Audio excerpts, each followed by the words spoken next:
بریلوی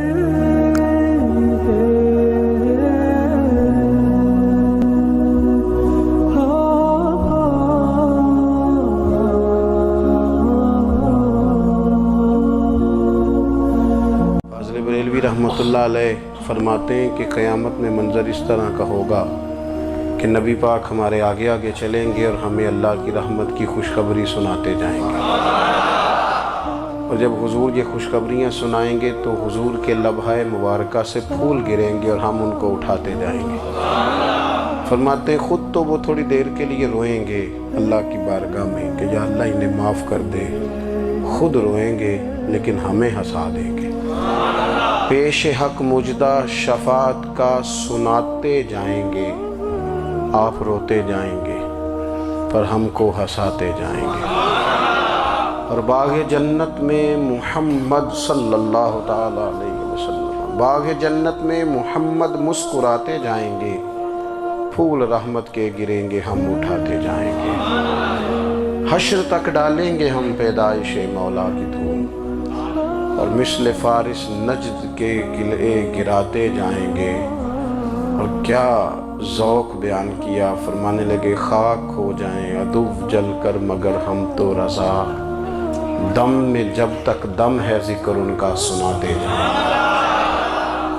جب تک سانسوں کی ڈوری چل رہی ہے، دم میں جب تک دم ہے ذکر ان کا سناتے جائیں گے۔ اللہ تبارک و تعالیٰ نے ہمارے محبوب کریم علیہ السلام کو دنیا میں بھیجا تو فرمایا یا ایھا الناس قد جاءکم برہان من ربکم، اے لوگو تمہارے پاس تمہارے رب کی دلیل آ گئی ہے۔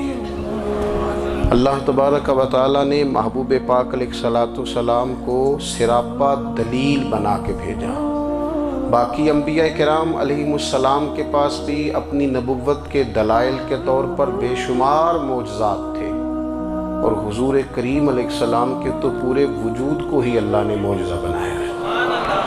اور نبی پاک صلی اللہ تعالیٰ علیہ وآلہ وسلم کی نبوت کی دلیلیں، حضور کے رسالت کے مستحکم دلائل جگہ جگہ آپ کو ملیں گے۔ سب سے پہلی چیز تو یہ سمجھنے والی ہے کہ نبی پاک علیہ السلام نے جس چیز کو سب سے پہلے اپنی نبوت کی دلیل کے طور پر بیان فرمایا وہ حضور کا کردار ہے، سیرت ہے، عمل ہے، حضور کا لوگوں کے ساتھ رویہ ہے۔ نبی پاک علیہ السلام کی تبلیغ کے 3 دور ہیں۔ ایک تو حضور نے اپنے قول سے تبلیغ فرمائی ہے، وہ 40 سال کی عمر سے محبوب نے اعلان فرمایا اور تبلیغ کی۔ اور ایک نبی پاک صلی اللہ تعالیٰ علیہ وسلم بالواسطہ حضور کی تبلیغ ہے جو آج تک جاری ہے۔ امت کے علماء، مشائخ، مبلغین حضور کے دین کو آگے پھیلا رہے ہیں، تو دراصل یہ بھی تبلیغ رسول پاک علیہ السلام ہی کی تبلیغ۔ اور ایک حضور کی تبلیغ کا دور ہے، حضور کی پیدائش سے لے کر ولادت مبارکہ سے لے کر حضور علیہ السلام کے اعلان نبوت تک۔ اس دوران نبی پاک نے جو تبلیغ فرمائی ہے وہ اپنے کردار سے فرمائی ہے۔ عرب کا وہ معاشرہ جو بڑا میلا کچیلا گدلا ہو چکا تھا، جس کے اندر سراسر مادہ پرستی کا زور تھا، جس کے اندر لوگ انسانوں کی خرید و فروخت کرتے تھے، جس کے اندر بیٹیوں کو زندہ دفن کر دیتے تھے، جس کے اندر جو آدمی جتنا زیادہ مضبوط ہوتا تھا اتنا زیادہ لٹیرا بن جاتا تھا، اس معاشرے کے اندر رسول کریم علیہ السلام نے 40 سال گزارے، اور اس طرح گزارے کہ جو بیگانے بھی تھے وہ بھی کہا کرتے تھے یہ صادق ہیں، یہ امین ہیں۔ اور جب حضور نے اعلان نبوت کیا تو فرمایا، یہ قرآن مجید کے لفظ ہیں، فرمایا فَقَدْ لَبِثْتُ فِيكُمْ عُمَرًا مِّن قَبْلِهِ أَفَلَا تَعْقِلُونَ، میں تمہارے بیچ عمر کا ایک حصہ گزار چکا ہوں، تمہیں عقل نہیں ہے، شعور نہیں ہے۔ نبی کریم علیہ السلام نے اپنے کردار کو، اپنے عمل کو اپنی نبوت کی دلیل کے طور پر بیان فرمایا۔ وہ تو حضرت حلیمہ بھی فرماتی ہیں نا، جب میں نبی کریم علیہ السلام کو اپنے گھر لے گئی تو میرا اپنا بچہ بھی دودھ پیتا تھا، 2 میرے بیٹے ہو گئے، ایک میری یہ نسبی اولاد اور حضور میری رضائی اولاد۔ تو کہتی ہیں جب میں کریم محبوب علیہ السلام کو اپنے سینے سے لگاتی تھی تو حضور میرے ایک پستان سے دودھ پیتے تھے اور دوسرا اپنے بھائی کے لیے چھوڑ دیا کرتے تھے۔ یہاں سے رسول کریم علیہ السلام نے کردار کے ذریعے تبلیغ اور پھر اعلان نبوت سے پہلے ایک تنظیم عرب کے جوانوں پر، عرب کے سرداروں پر مشتمل بنائی گئی، جس میں نبی کریم علیہ السلام نے بڑا حصہ لیا سرکار نے، اور بڑے اہم لوگوں کو شعور حضور نے عطا فرمائے۔ وہ اس جماعت کا فیصلہ تھا کہ ہم سارے جوان، سارے بڑے لوگ ملیں گے۔ یہ حضور کے اعلان نبوت سے پہلے کی بات ہے۔ ہم بڑے لوگ ملیں گے، کسی بڑے کو کسی چھوٹے پر ظلم نہیں کرنے دیں گے، کسی آدمی کو کسی غریب کا حق نہیں کھانے دیں گے۔ حضور علیہ السلام نے نا اپنی کردار سے، اپنے عمل سے، اور آپ کا جو عمل ہوتا ہے نا وہ اصل ہوتا ہے۔ ایک ہوتا ہے آپ کوئی بات کرتے ہیں، اور ایک ہوتا ہے کہ آپ کوئی عمل کرتے ہیں۔ آپ جب عمل کرتے ہیں تو عمل کے ذریعے بھی لوگوں تک بات پہنچتی ہے کہ دراصل آپ کا اٹھنا بیٹھنا چلنا پھرنا کیا ہے۔ میرے رسول کریم علیہ السلام کا اٹھنا بھی ایک نبی کا، بیٹھنا بھی ایک نبی کا، بات کرنا بھی ایک نبی کا، معاملات زندگی کرنا بھی ایک نبی کا، لین دین کرنا بھی ایک نبی کا۔ ایک شخص کہتے ہیں میں نے اعلان نبوت سے پہلے حضور علیہ السلام سے کوئی چیز خریدی تھی، اور میں نے عرض کیا تھا آپ یہاں تشریف رکھیں، میں پیسے لے کے آتا ہوں۔ میں 3 دن کے بعد آیا۔ دیکھو یہ بات کرنی کتنی آسان ہے، بولنی کتنی آسان ہے، پر 3 دن یہاں میرے بھائی کو کسی شخص کو 2 گھنٹے انتظار کرنا پڑ جائے تو لوگ کہتے ہیں الانتظار اشد من القتل۔ یہ تو قتل سے زیادہ تکلیف والا معاملہ ہے، منتظر رہنا کسی کا۔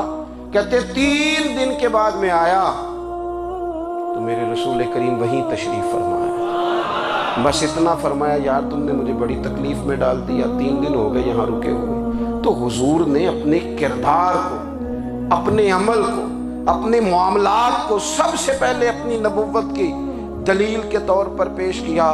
کسی نے کیا خوب کہا تھا کہ جو تیری جان کے دشمن ہیں وہ بھی کہتے ہیں، وہ جو تیری جان کے دشمن ہیں، بظاہر تو آئے ہیں نا ہجرت کی رات جان لے لے، لیکن امانتیں حضور کے گھر میں رکھی ہوئی ہیں، امانتیں کاشانہ نور پہ پڑی ہیں۔ وہ جو تیری جان کے دشمن ہیں وہ بھی کہتے ہیں کہ امین تو ہے اور صداقت کی آبرو تو ہے، امین بھی تو ہے، صداقت کی آبرو تو ہے۔ تو پہلے کردار، پھر دوسری بات، اللہ تعالیٰ نے اپنے محبوب علیہ السلام کو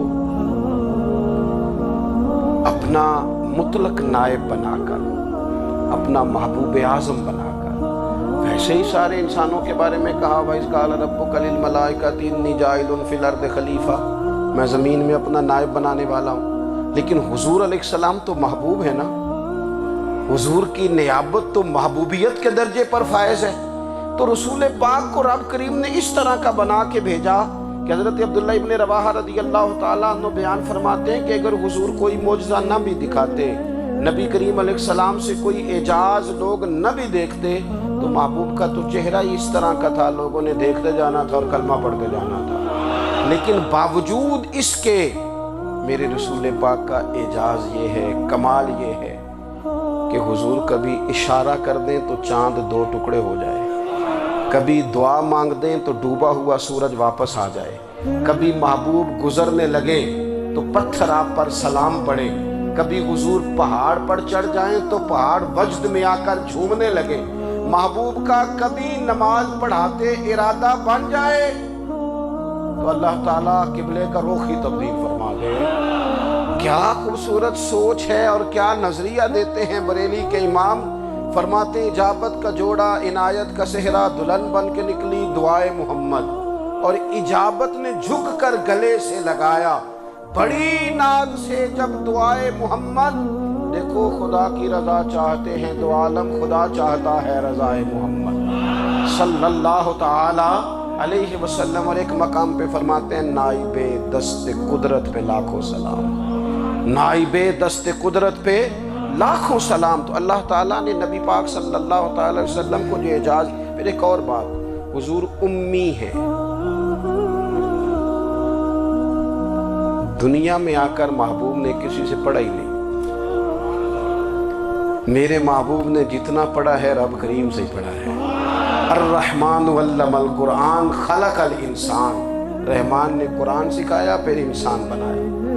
اللہ تبارک و تعالیٰ کی بارگاہ کرم سے حضور نے لیا۔ رسول کریم امی ہیں، یہ بھی حضور کی نبوت پر ایک بڑی دلیل۔ دیکھو، ایک ہوتا ہے کوئی آدمی بچپن سے کسی چیز سے شغف رکھے اور جب اس کی عمر بڑی ہو جائے تو کہتے ہیں اس کا تجربہ بڑا ہو گیا ہے، یہ پہلے کچھ شعر کہتا تھا، کوئی ادبی جملہ کہتا تھا، تو اب اس کی یہ کام کرتے کرتے عمر بڑی ہو گئی ہے تو رسوخ حاصل ہو گیا۔ 40 سال کی عمر مبارک تک نبی کریم نے ایک شعر بھی نہیں کہا۔ حضور علیہ السلام نے کبھی کوئی ایسی بات، ویسے تو حضور کی ہر بات حکمت والی، لیکن جس کو عرب کے لوگ اپنے لہجے میں شاعری یا اپنے لہجے میں ادب کہتے تھے، وہ حضور نے بیان نہیں فرمایا۔ لیکن جب 40 سال کی عمر میں اعلان نبوت کیا تو پھر بڑے بڑے فصیح و بلیغ، بڑے بڑے سیانے طفیل بن عمر کہتے ہیں کہ اس شخص کو بھی میں نے دیکھا جسے بڑا ناز تھا اپنی فصاحت اور بلاغت پر، اور جب وہ حضور کے پاس آیا اور اس نے آ کے کچھ باتیں کی تو محبوب خاموشی سے سنتے رہے، اور جب وہ چپ کر گیا تو میرے کریم نے صرف سورہ فاتحہ پڑھی۔ کبھی اٹھتا تھا، کبھی بیٹھتا تھا، کبھی غور کرتا تھا، کبھی دائیں جاتا تھا، کبھی بائیں جاتا تھا، پھر کہنے لگا بتاؤ نا کلام کس کا ہے؟ فرمایا اس رب کا، اس رب کا، اس رب کا جس کا میں رسول بن کے آیا ہوں۔ نبی کریم صلی اللہ تعالیٰ علیہ وسلم امی ہیں، لیکن حضور نے کائنات کے رازوں سے پردے ہٹا دیے، نبی کریم نے جینے کے سلیقے بتا دیے، حضور نے ہر شخص کو اس کے مقصد حیات سے آگاہ کر دیا۔ نبی کریم علیہ السلام نے وہ فلسفہ حیات بیان کیا کہ لوگوں کو صرف جینے میں ہی مزہ نہیں آیا، مرنے میں بھی مزہ آنے لگا۔ لوگ آگے بڑھ بڑھ کے جانیں پیش کرنے لگے، اپنی اولادیں قربان کر، جو فلسفیوں سے کھل نہ سکا اور نکتہ وروں سے حل نہ ہوا، وہ راز ایک طیبہ والے نے بتلا دیا چند اشاروں میں۔ محبوب کریم امی ہیں، لیکن حضور نے اس طرح دنیا کو سکھایا، اس طرح دنیا کو پڑھایا، اس طرح حضور نے علم کے چراغ اور دیپ روشن کیے کہ قیامت تک جسے روشنی ملے گی نا، اسے صرف دروازہ مصطفیٰ سے ملے گی، اسے رسول کریم علیہ السلام کے در دولت سے ملے۔ کچھ لوگوں نے کہا کہ اپنے پاس سے آیات بنا کے لاتے ہیں، اپنے گھر میں بیٹھ کے دعوے کر لینا تو کوئی مشکل کام نہیں نہ ہوتا، سارے لوگ ہی کر لیتے ہیں۔ بلکہ وہ ہمارے ایک بزرگ کہا کرتے تھے، خیالی پلاؤ پکائیے ٹکے ہو کدے بھی کاٹ نہ پائیے، کیونکہ کون سا پیسوں کا ڈالنا ہے، زیادہ ڈالیں آپ اور زیادہ ڈالیں۔ بہت سارے لوگ ہیں آج بھی، کچھ لبرل ہیں بیچارے، کچھ دین بیزار طبقہ ہے، وہ کہتے ہیں جناب ہمیں تو جدید باتیں بتائیں، ہمیں تو نئے اسلوب کے مطابق لے کے چلے، ہمیں تو او بھائی سن، میرے نبی پاک علیہ السلام نے فرمایا میرا قرآن کبھی پرانا نہیں ہوگا، اسے پڑھ کے دیکھ، اس کی جدت کا حسن دیکھ، یہ تو کھلا ہوا باغ ہے، تو ایک دفعہ اس کے قریب آئے گا تو خوشبو ملے گی، دوسری دفعہ آئے گا تو اس سے زیادہ تازی ملے گی، ایک دفعہ پھل کھائے گا تو مزیدار ہوگا اور دوسرا کھائے گا، ہو سکتا ہے شکل ملتی جلتی ہو لیکن ذائقہ بڑا نرالا ہوگا۔ تو تو صحیح نا، جب کچھ لوگوں نے کہا یہ خود سے بنا کے آیات لاتے ہیں تو فرمایا وَإِن كُنتُمْ فِي رَيْبٍ مِّمَّا نَزَّلْنَا عَلَىٰ عَبْدِنَا فَأْتُوا بِسُورَةٍ مِّن مِّثْلِهِ، اگر تمہیں کوئی شک ہے اس میں جو ہم نے اپنے بندہ خاص میں نازل کیا ہے تو تم بھی اس جیسی ایک آیت بنا کے لاؤ۔ اور چلو چیلنج کھلا ہی دے دیا، فرما وَادْعُوا شُهَدَاءَكُم مِّن دُونِ اللَّهِ،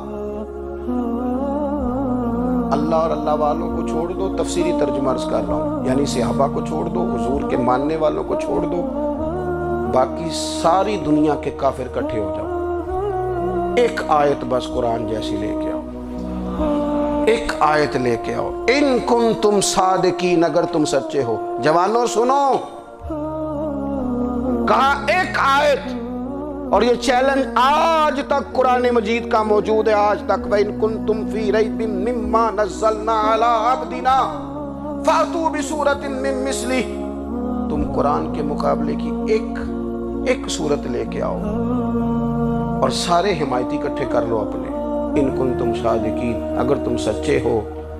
جواب تو ادھر سے آنا تھا نا، لیکن کائنات کے رب نے جواب بھی خود دیا، فرمایا فَإِن لَّمْ تَفْعَلُوا وَلَن تَفْعَلُوا، اگر تم نہ لا سکے، اور فرمایا تم لا سکتے بھی نہیں، اگر تم نہ لا سکے اور تم لا سکتے بھی، نہ خنجر اٹھے گا نہ تلوار تم سے، یہ بازو میرے آزمائے ہوئے ہیں۔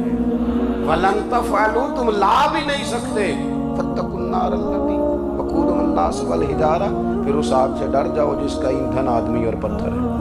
اُعِدَّتْ لِلْكَافِرِينَ، بنائی کافروں کے لیے، بنائی مومنوں کے لیے تو رب نے جنت بنائی ہے۔ اُعِدَّتْ لِلْكَافِرِينَ، یہ دوزخ اللہ نے کن کے لیے بنائی ہے؟ اُعِدَّتْ لِلْكَافِرِينَ کہتا ہے کافر کے لیے بنایا۔ تو اللہ تبارک و تعالیٰ نے میرے رسول پاک صلی اللہ تعالیٰ علیہ وسلم کو وہ کتاب عطا فرمائی، اور پھر حضور کی فصاحت و بلاغت، معرفت۔ دیکھو ایک ہوتا ہے گھنٹوں باتیں کرنا، ایک ہوتا ہے کئی کئی والیم پر مشتمل، کئی کئی جلدوں پر مشتمل کتب کا لکھنا، اور ایک ہوتا ہے کسی بندے کا ایک بات کرنا اور سامنے والے کی طبیعت کو اتنا جگا دینا کہ اگلی بات فوراً ہی اس کی سمجھ میں آ جائے۔ اور حضور نہ کسی کی انا کو نہیں جگاتے تھے۔ ہم بعض اوقات کسی سے خطاب کرتے ہیں، بات کرتے ہیں تو سامنے والے کی انا کو جگا دیتے ہیں، ٹھیس پہنچاتے ہیں، وہ کہتا چل پھر تگڑا ہو جا میں بھی آیا۔ حضور انا نہیں جگاتے تھے، میرے نبی پاک ضمیر جگاتے تھے تاکہ وہ شخص فیض حاصل کر سکے، اسے کچھ ملے۔ نبی کریم کا جو انداز تکلم ہے وہ اس طرح کا ہوتا تھا کہ انسان خود بخود کھل اٹھتا تھا کہ مطلب یہ بات ہونے کیا لگی ہے، مطلب حضور کیا فرمانے لگے۔ نبی کریم صلی اللہ تعالیٰ علیہ وسلم ایک دن محبوب کریم نے صحابہ کے پیچھے حضور کی فصاحت و بلاغت دیکھے، فرمایا محبوب نے کتنا نادان ہے وہ شخص جو اپنے ماں باپ کو گالی دے۔ کھلی ہو گئی لوگوں کی آنکھیں، کان کھڑے ہو گئے کہ یا رسول اللہ کون ایسا بدبخت ہے جو ماں باپ کو گالی دے گا۔ اب جب سوالات ذہنی سطح پر پوری طور پر ابھر گئے نا، تو اب رسول کریم نے بات سمجھائی، یہ ہے فصاحت و بلاغت، تیرے آگے ہیں یوں دبے لچے فصحاء عرب کے بڑے بڑے، کوئی جان منہ میں زبان نہیں بلکہ جسم میں جان نہیں۔ یا رسول اللہ کون ایسا نالائق ہے جو ماں باپ کو گالی دے۔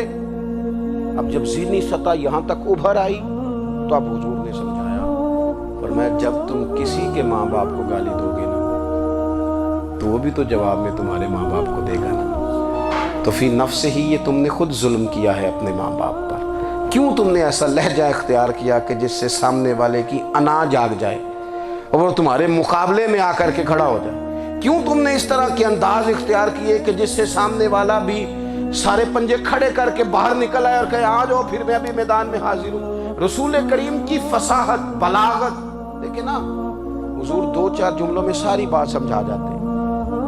ایک حدیث پاک اگر ہماری سمجھ میں آ جائے، ایک روایت نبی پاک صلی اللہ تعالیٰ علیہ وسلم نے فرمایا خوبصورت مسلمان وہ ہے جو بے مقصد باتوں کو چھوڑ دے۔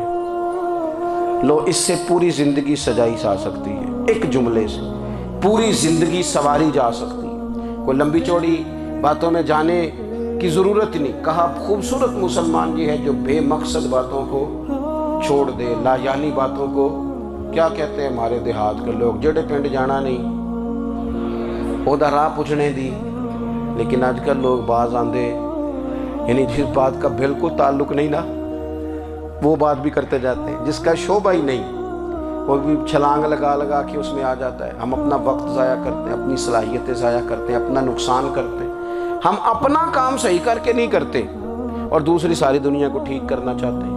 وہ بھائی آپ جس جگہ جس شعبے سے تعلق رکھتے ہیں آپ اپنے معاملات میں مضبوطی پیدا کریں۔ حضور نے اپنی فصاحت کے ساتھ بلاغت کے ساتھ لوگوں کو قائل کیا، اور قرآن مجید کی تاثیر کا یہ اثر میرے کریم رسول نے دکھایا کہ رات کو جب حضور بیٹھ کے قرآن پاک پڑھتے تھے نا، جب یاسین والے نبی خود یاسین کی تلاوت کریں، جب طٰہٰ والے محبوب خود طٰہٰ کی تلاوت کریں، غور کرو نا جب مدثر والے محبوب خود ان جملوں کو ادا کریں، یعنی جن کے بارے میں آیت آئی ہے جب وہی یہ آیت پڑھیں کہ اِنَّا أَعْطَيْنَاكَ الْكَوْثَرَ، یعنی جن کا ذکر ہو رہا ہے، جب وہ یہ بات کریں کہ یا ایھا النبی انا ارسلناک شاہدا ومبشرا ونذیرا لتؤمنوا باللہ ورسولہ وتعزروہ وتوقروہ وتسبحوہ بکرۃ واصیلا، جن کے بارے میں آیت آئی ہے، جب وہ یہ کہہ رہے ہوں کہ ورفعنا لک ذکرک، جب وہ کہہ رہے ہوں والضحیٰ واللیل اذا سجی، ذرا اس کیفیت کو دیکھیں جب محبوب خود پڑھ رہے ہوں، اور جو حضور پر آئی ہیں اس کا ذائقہ، اس کا لطف، اس کا انداز بھلا کیا ہوگا۔ حضور جب رات کو پڑھتے تھے نا قرآن پاک، تو جو پکے کافر تھے نا، ابو جہل جیسے لوگ، وہ بھی جھاڑیوں میں چھپ چھپ کے مدینے والے کی تلاوت سنا کرتے، حضور کی تلاوت سنا کرتے تھے۔ یہی بہتر ہے کہ پردوں میں وہ پردہ پوش رہے، وہ اگر پردے ہٹا دے تو کسے ہوش رہے۔ رسول کریم علیہ السلام کی تلاوت کا سننا، قریب جانا، یہ اعجاز ہے۔ حضرت فاروق اعظم کہتے ہیں میں طبیعت کا بڑا ڈاڈا تھا، مزاج کا بڑا سخت تھا، زندگی ہمیشہ ڈٹ کر گزاری، باتوں پر کھڑا رہنا آتا تھا، پر جب میری بہن نے مجھے چند آیتیں سنائی نا تو میں تڑپ ہی گیا۔ گھروں آیا سا مار مقامنے نو، ہن مینو مار دے لے چلو، اوے متے عمر دی عمر برباد ہو جائے جتھے عمر سوار دے لے چلو۔ یہ اعجاز ہے رسول کریم صلی اللہ تعالیٰ علیہ وسلم پر نازل ہونے والی کتاب کا۔ پھر حضور نے خبریں دی، نبی پاک نے خبریں دی، حضور نے فرمایا روم فتح ہوگا، وہ ہوا۔ نبی کریم علیہ السلام نے فرمایا شام فتح ہوگا، تو شام فتح ہوا۔ فرمایا ایران فتح ہوگا، تو ایران فتح ہوا۔ سراقہ بن مالک کہتے ایک گاؤں پر بھی مسلمانوں کی حکومت نہیں تھی، ایک گاؤں پر۔ حضور مکہ مکرمہ سے نکل رہے تھے، مدینہ طیبہ تشریف لے جا رہے تھے، ابھی راستے میں تھے، میں 100 سرخ اونٹوں کے لالچ میں معاذ اللہ حضور کو گرفتار کرنے پہنچ گیا۔ محبوب نے حکم دیا، حضور کا معجزہ میں نے آنکھوں سے دیکھا، میرا گھوڑا زمین میں دھستا چلا گیا، میں نے معافی مانگی، حضور نے معاف کر دیا۔ میں نے سمجھا اچانک ہو گیا ہے، یہ منوانا بھی بڑا مشکل کام ہے۔ شجر و حجر پہچان گئے، انسان کی نظروں میں شاکی رہا۔ یہ کچھ ایسے لوگ ہیں جن کو منوانا توبہ توبہ، ماننے کو تیار نہیں، دیکھ دیکھ کے بھی ماننے کو تیار ہے نہیں، ماننے کو تیار ہی نہیں۔ کہتے ہیں کہ میں نے پھر چاہا آگے بڑھنا، تو پھر زمین کے اندر میرے گھوڑے کے پیر دھنسنے لگے، پھر معافی مانگی۔ کریم تیرے معاف کرنے کی ادا پہ بھی قربان جائیں۔ یہ نہیں فرمایا کہ تو بار بار یوں ہی کرتا ہے، فرمایا معافی مانگتا ہے، جا میں نے معاف کیا۔ کہتے ہیں 3 دفعہ میں آگے بڑھا، 3 دفعہ حضور نے معاف کیا، تو مسکرا کے فرمانے لگے تو یہاں مجھے گرفتار کرنے آیا ہے، وہ کیسر روم کا علاقہ فتح ہوگا۔ وہ کنگن جو پہنتا ہے نا ہاتھوں میں، بادشاہ کے کنگن معروف ہیں، وہ تیرے ہاتھوں میں آئیں گے۔ اللہ کرے آپ سمجھیں، یہ جو لوگ ڈری ڈری سہمی اور ہمارے بچے مایوسی کی معاذ اللہ باتیں کرتے ہیں، وہ دیکھیں حضور کس طرح کی گفتگو فرماتے ہیں۔ ابھی ایک گاؤں پر بھی اسلام کی حکومت نہیں، لیکن حضور کا خبر دینے کا انداز۔ کریم فرمانے لگے وہ کیسر روم کے جو کنگن ہوں گے وہ تیرے ہاتھوں میں آئیں گے۔ جناب سراقہ بن مالک فرماتے ہیں کہ میں مسلمان ہو گیا، حضور کا وصال ہو گیا، کنگن نہیں آئے۔ حضرت ابوبکر صدیق کا وصال ظاہری ہو گیا، کنگن نہیں آئے۔ جناب عمر کا دور آ گیا، سراقہ بوڑھے ہو گئے۔ کوئی بندہ پوچھتا نا کہ اب تو عمر ڈھل گئی ہے، زندگی کا پتہ نہیں، کہنے لگے نہیں میں نہیں جاتا، جب تک کنگن نہیں آتے اسرائیل کوئی نہیں آئیں گے، کیونکہ ساڈے نبی دی زبان ساڈے واسطے قرآن۔ جو دن کو کہہ دیا دن ہے تو دن نکل آیا، جو شب کو کہہ دیا شب ہے تو رات ہو کے رہی، اور خدا نے ان کی زبان کو وہ اختیار دیا، جو نکلی منہ سے ان کے وہ بات ہو کے رہی۔ اور فاضل بریلوی کا تو انداز ہی پھر انوکھا ہے نا، وہ تو کہتے ہیں وہ زبان جس کو سب کن کی کنجی کہے، جس کو سب کن کی کنجی کہے، اس کی نافذ حکومت پہ لاکھوں سلام۔ کہنے لگے نہیں آتے حضرت اسرائیل، فکر نہ کرو، بوڑھے ہو گئے تھے، نکلنا گھر سے بند کر دیا تھا، حضرت عمر کا دور تھا، کنگن آ گئے۔ حضرت فاروق اعظم نے ان کے پوتوں سے، نواسوں سے، بچوں سے کہا جاؤ بلا کے لاؤ، کا دادا جان بوڑھے ہیں، فرمایا تم کان میں کہہ دینا کنگن آ گئے، پھر تم دیکھنا تو صحیح۔ پھر حضرت سراقہ آئے، حضور نے جو خبریں دی، نبی پاک علیہ السلام نے جو گزشتہ قوموں کے احوال بیان کیے، اور پھر میرے نبی پاک علیہ السلام نا دنیا میں عزتیں دینے آئے، عزتیں۔ یہ مزاج ہمیں کم کرنا چاہیے، یہ جو ہم ساری زندگی اس کام میں لگا دیتے نا، کسی کو نیچا کیسے دکھانا ہے، یہ انداز حضور نے نہیں ہمیں دیا۔ آپ دیکھو حضور تشریف لائے تو ہمیں پتہ چلا کہ حضرت یوسف جیسا سونا کوئی نہیں، حضور تشریف لائے تو ہمیں پتہ چلا کہ حضرت داؤد جیسی خوبصورت آواز کسی کی نہیں، حضور تشریف لائے تو ہمیں پتہ چلا کہ جناب عیسیٰ علیہ السلام کا فقر اختیاری کس طرح کا تھا، محبوب تشریف لائے تو ہمیں پتہ چلا کہ حضرت موسیٰ کا جلال کس طرح کا تھا۔ یہ تو حضور آئے تو نبی پاک علیہ السلام نے اس کی بھی عظمت بیان کی، اس کی بھی شان بیان کی۔ حضور نے بتایا کہ ابو بکر صدیق کی شان کیا ہے، فاروق اعظم کا مرتبہ کیا ہے، عثمان غنی کی حیا کیا ہے، مولا علی کی شجاعت کیا ہے، اہل بیت نبوت کی عظمت کیا ہے۔ حضور آئے عزتیں دینے، ماں کو عزت دی مدینے والے رسول، کہا جس کا باپ راضی ہو گیا اس کا رب راضی ہو گیا۔ فرمایا جو 2 بیٹیاں، 3 بیٹیاں، 4 بیٹی بہنیں یا 1 بیٹی یا بہن بیاہ کے آ گیا نا، اس طرح میری 2 انگلیاں جڑی ہوئی ہیں، میرے ساتھ جڑ کے جنت میں جائے۔ رسول کریم صلی اللہ تعالی وسلم نے عزت دی، عزت دی۔ حضور عزتیں دینے، کوئی اعزاز نہیں، ان پڑھ بندہ ہے، سادہ ہے، غریب ہے، مزدوری کرتا ہے، ہاتھوں پہ چھالے، یا رسول اللہ اس کا بھی کوئی اعزاز ہے؟ قربان جائیں، میرے کریم نے عزت دی، فرمایا محنت کر کے روزی کمانے والا تو اللہ کا دوست ہے، یہ اینٹیں اٹھانے والا، یہ مشقتیں کرنے والا، یہ صبح دیہڑی پہ جانے والا، یہ بیچارہ جو اچار سے روٹی کھاتا ہے، تو نے ہر شخص کی قسمت میں یہ عزت لکھی اور آخری خطبے کی صورت میں وصیت لکھی۔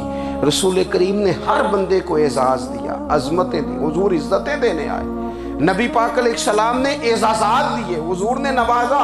یہ ساری چیزیں میرے رسول پاک کی تشریف، اور پھر یہ جو حضور کے صحابہ اور اہل بیت ہیں نا، یہ بھی میرے نبی پاک کی نبوت کی دلیل ہے۔ اتنی جلدی انقلاب آیا نہیں کرتے، وہ کل تک جو رہزن تھے حضور نے راہبر بنا دیے۔ وہ لوگ جو کل تک ایک دوسرے کے گلے کاٹ کے کھاتے تھے، ایک دوسرے کو مارتے تھے، تکلیف پہنچاتے تھے، برادری ازم پہ لڑتے تھے، حضور نے بھائی بھائی بنا دیے۔ ایک پلیٹ میں کھانا کھانے لگے سیدنا بلال حبشی، صہیب رومی، سلمان فارسی، حضور نے یوں کر کے ملا دیا۔ نبی کریم علیہ السلام نے تقسیمیں ختم کر دی دنیا میں۔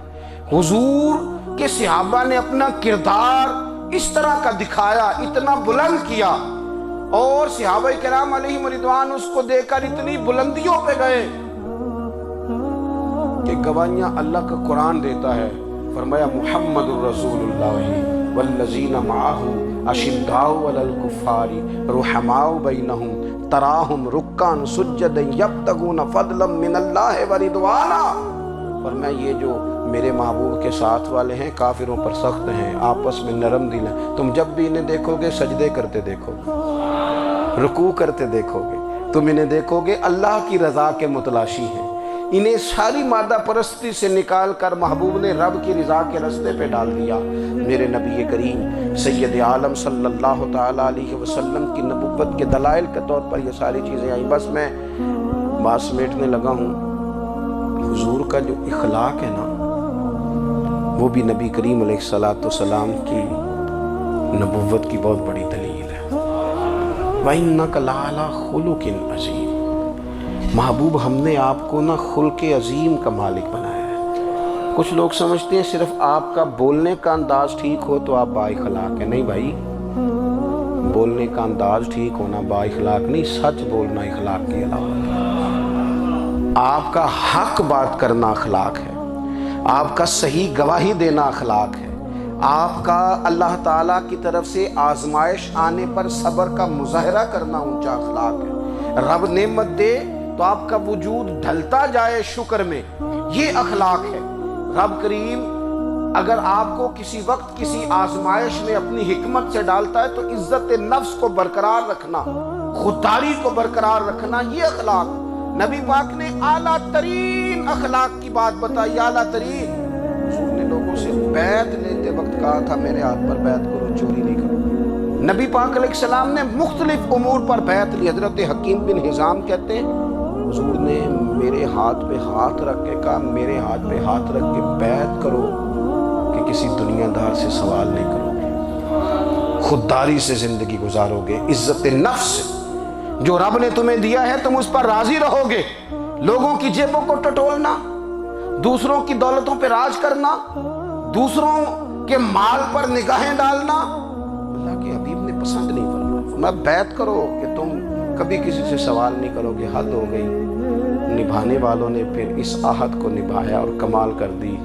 حضرت حکیم بن حزام گھوڑے پہ بیٹھے تھے، ہاتھ میں درہ تھا، وہ زمین پہ گر گیا، قریب غلام کھڑا تھا، حضرت حکیم بن حزام خود گھوڑے سے اترے، درہ اٹھایا، دوبارہ گھوڑے پہ بیٹھے۔ غلام عرض کرنے لگا حضور مجھے بتا دیتے میں اٹھا کے دے دیتا۔ آنکھیں چمک اٹھیں، فرمانے لگے کیسے بتا دیتا، اپنے رسول سے وعدہ کیا ہے کبھی کسی سے سوال نہیں کروں گا، کبھی سوال نہیں کروں گا۔ اللہ کے محبوب نے ہمیں اعلیٰ اخلاقی قدروں کی بات ہمیں سکھائی ہے۔ ہم دیکھتے ہیں کہ بڑی جلدی 2 4 5 لوگوں کے غصہ دلانے پر ہم ساری اخلاقی حدوں کو کراس کر جاتے ہیں۔ دوستو ہمارا ایک ویژن ہونا چاہیے، ہمارے ذاتی رویے بڑے معتبر ہونے چاہیے، لین دین کے معاملات کے اندر مسلمانوں کو بڑا صاف ستھرا ہونا چاہیے۔ ہمیں اپنی معاشی زندگی میں روزمرہ کے معاملات میں ہماری توجہات کا مرکز صرف اللہ رسول کی ذات ہونی چاہیے۔ رب کریم نے اپنی حکمت سے کسی کو کتنا دیا ہے یہ اس کی حکمت کے تقاضے ہیں۔ ہمیں اس نے جس رنگ میں جس حال میں رکھا ہے ہمیں اپنے رب کی رضا پر بہت زیادہ مطمئن ہونا چاہیے۔ اچھا پھر ایک اور بات، جن چیزوں کو ہم نے دکھ بنایا ہے نا یہ تو وہاں دکھ تھا ہی نہیں۔ مہینہ مہینہ چولہا نہیں جلا، لیکن کسی جگہ اظہار غربت ہے حضور کی اولاد پاک کا یا صاحب کا یا ازواج کا۔ مہینہ مہینہ چولہا نہیں جلا، لیکن یہ اخلاق عالیہ کا حسن دیکھو، اپنے گھر مہینہ مہینہ چولہا نہیں جلا، جو مانگنے آیا اسے جھولی بھر کے عطا فرمایا، کوئی دروازے سے خالی نہیں گیا۔ عزیز بھائی اگر زندگی میں اخلاقی قدریں ہم اپنا لیں اور ہم تھوڑا تھوڑا کر کے اپنے آپ کو تبدیل کریں، ساری زندگی توجہ رہی کہ فلاں کیا کر رہا ہے فلاں کیا کر رہا ہے، تھوڑا سا گردن کو جھکا کے اپنے اوپر توجہ ڈالیں، اپنے آپ کو وقت دیں، حضور کے اخلاق عالیہ کی روشنی میں، تعلیمات حسنہ کی روشنی میں ہم اپنے کردار و عمل پر تھوڑی توجہ دیں۔ اس وقت بہت بڑی تعداد میں امت مسلمہ ہے، اور ایسا نہیں ہے کہ دولت نہیں ہے، دولت سے بھی سرشار ہیں۔ ہمارے ہاں بڑے بڑے انجینئر ہیں، بڑے بڑے ڈاکٹر ہیں، لیکچرار ہیں، ہمارے پاس بڑے بڑے ہاسپٹل ہیں، بڑا کچھ ہے، لیکن کردار و عمل کے بادشاہ، اپنی زندگی تقوی کی روشنی میں گزارنے والے ان لوگوں کی تعداد کم ہے۔ اگر کوئی آج بھی سارے کام نیک کرے لیکن جائیداد میں سے بیٹی کا حق رکھ جائے تو پھر اس نے کیا میلاد منایا ہے؟ اگر آج بھی جو 2 4 لوگ بیچارے اس کے زیر دست ہیں، ملازمین ہیں، ان کے ساتھ اس کا رویہ انتہائی سخت ہو تو اس نے کیا میلاد منایا؟ اگر آج بھی وہ برادری ازم کی بنیاد پر دوستیاں کرے اور چھوٹے بڑے کی وہ تقسیم رکھے، جسے حضور نے فرمایا کہ قبیلے تو تعارف کے لیے، ورنہ کسی عربی کو اجمی پر، گورے کو کالے پر کوئی فضیلت نہیں۔ اگر کوئی آج بھی اس برادری ازم کا قائل ہے پھر اس نے کیا میلاد منایا؟ اگر کوئی شخص آج بھی اپنے آپ کو مادہ پرستی میں پوری طرح دھکیل چکا ہے اور رضا الہی کا مسافر نہیں بنا تو اس نے کیا میلاد منایا؟ اپنی طبیعتوں میں روحانی تبدیلی اور وہ خاص افکار جو حضور اپنے غلاموں میں پیدا فرماتے، ان افکار کو پیدا کرنا، سوچوں کو بدلنا، سوچوں کو، نظریات کو بدلنا، اپنے روزمرہ کے معاملات کا جائزہ لینا کہ ہم کس طرح آگے بڑھ سکتے ہیں اور کس طرح ہم ایک بہترین امتی اور ایک بہترین مسلمان بن سکتے ہیں، اس پر توجہ دینا، یہ میلاد ہمیں سبق دیتا ہے۔ اللہ تعالیٰ مجھے اور آپ کو عمل کی توفیق عطا فرمائے۔ آخر دعوانا ان الحمد للہ۔